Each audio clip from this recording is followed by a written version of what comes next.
Dobré ránko. Povedali by sme si ešte o tom, čo nás môže dostať do syndromu vyhorenia.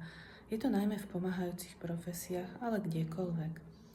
Môže to byť jadrové, teda také core, také vnútorné presvedčenie o tom, že moja hodnota je založená na výkone. To vychádza z detstva. V našej branži lekárskej to môže byť to, že alebo zdravotníckej, že za každých okolností som milý, za každých okolností som úslužný, neukážem najavo svoje emócie, čo je napríklad aj smútok. Nie je problém to ukázať. Keď aj mám horší deň, netreba sa siliť do toho, že ho nemám. A že som stále ochotný a že všetko robím hneď a zaraz a odpovedám na mail hneď, ako náhle ho dostanem.